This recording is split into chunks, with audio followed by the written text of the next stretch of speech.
There's been a plethora of games released that have adopted the open world format. For a while, the open world games have been dominated by Rockstar and Bethesda titles. But since the release of Legend of Zelda Breath of the Wild, it seems like more and more are jumping on the bandwagon. And with so many of these games pulling such positive feedback, it definitely seems to work. But why does it work? Why can the open world platform be applied to so many titles? And is this boom a good thing?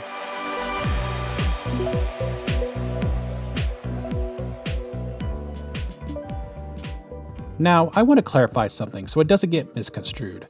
I'm not saying that Breath of the Wild is every future open world game's inspiration, nor am I saying that title alone is responsible for the trend.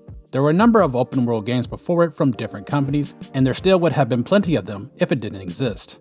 I am, however, saying it's a landmark title that has been a big push. And in a way though, this is kind of the second open world boom.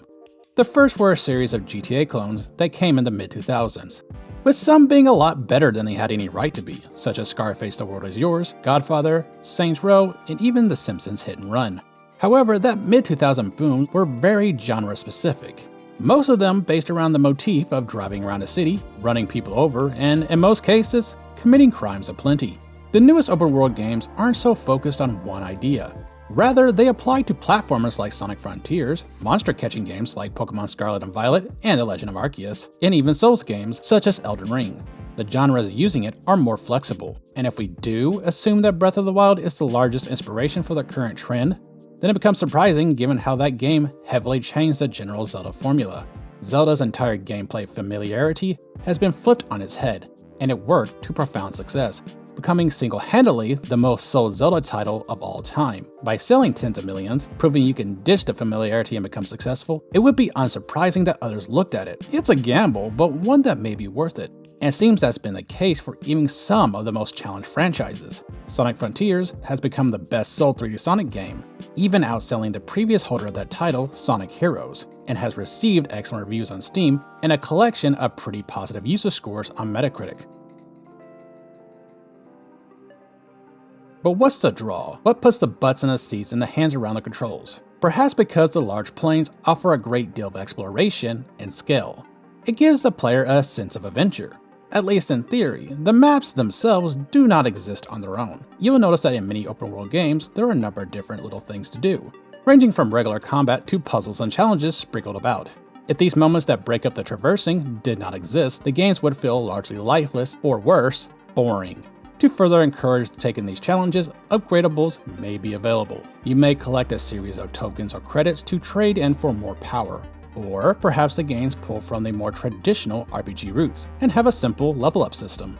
And others still give the player goodies by simply progressing further in the narrative or reaching a specific threshold with a side activity. More bluntly put, the game wants more time invested to get a return.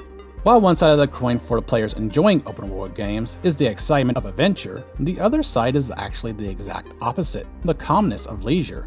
Open world titles are largely games that you can enjoy at your own pace. You don't simply go from point A to point B.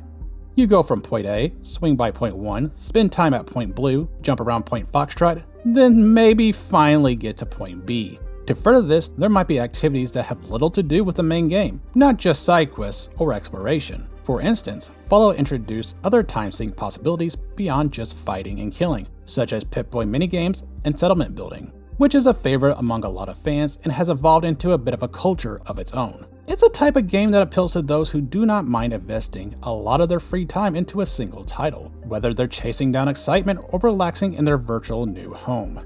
Still, the general gameplay loop has to be rewarding, and with those upgrades and level spitting out dopamine rushes, there's plenty of enjoyment to be drawn, which are the intended effects developers add when they're designing the game. Of course, why would a developer want to try this out in the first place? More specifically, why would a developer of an established franchise abandon their gameplay identity to try something so ambitious? Open world titles can be rather costly. After all, bigger worlds will require more models and textures, more hands crafting the map, and ultimately more time spent on the project. So, what are the benefits of crafting these big planes for players to traverse? Wouldn't it make more sense to make smaller games that still sell well enough to turn a profit in such a safer, practice style with a lot more guarantees? Sure, there's a simple trend chaser, the guys who hope they can release a title that sells tens of millions. But there's something else that we really need to consider: playtime. You remember how I said that the people who love open world games are largely the type of players who do not mind investing so much time on a game. These are the type of players that a company may want to attract. Such players are already invested with the product, so they're likely to purchase future content packs, from story expansions to fun goodies, and are very likely to play any future installment that a company may offer. But there's another caveat to this, an important one as well. You know how YouTube has a real fixation for watch time?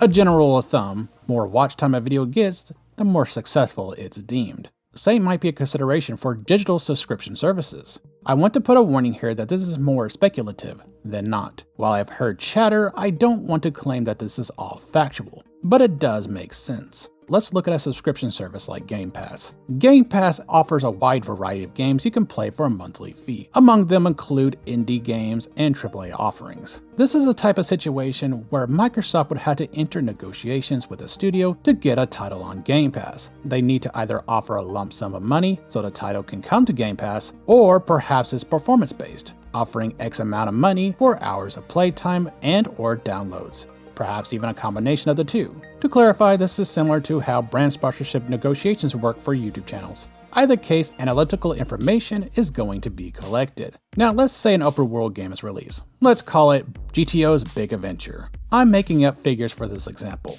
But let's say Microsoft offers $30 million for GTO's Big Adventure to come onto Game Pass for about a year.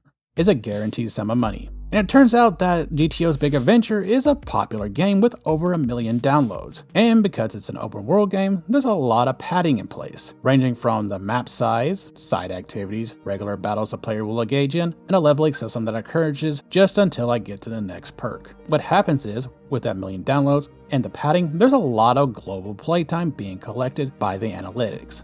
The developers have more bargaining power for a more favorable contract. More playtime means more reasons players pay the monthly subscription price. Of course, after the initial hype, things do die down, but some future DLC and a possible sequel will reinvigorate playtime.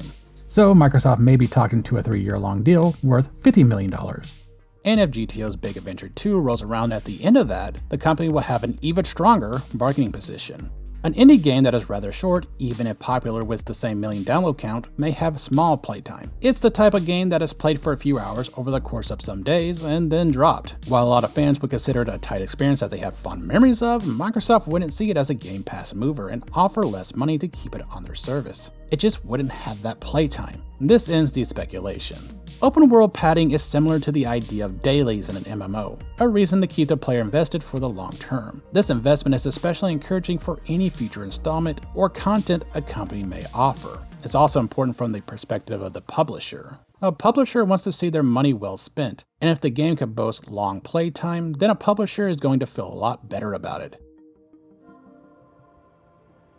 With more open world games coming to the market, is this ultimately a good or bad thing? Well, like most stuff, it depends on perspective. The reality is fads do come and go. What's fashionable now is not guaranteed in the next 10 years, and many companies are pretty aware of that. In the future, players may get tired of experiencing the trend. They may start to prefer linear, more tight-knit experiences over large, sprawling plains. Perhaps the oversaturation of these games just makes people roll their eyes at the idea.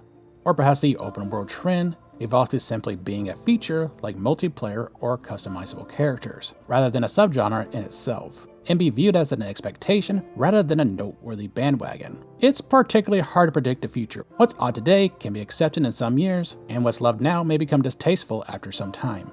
Today, a lot of players enjoy it, the general public, while more dedicated fans and players have some growing discontent with the trend. But it's still yet to be decided if these feelings grow to the larger public. A very special thanks to my channel members, especially the Members Thrice Over members like That Crazy Game Developer and Denny McPhee. If you wish to support me and join us as well, I'd be more than happy. Otherwise, like, share, subscribe, all that typical YouTube stuff. Thank you. Have a good one.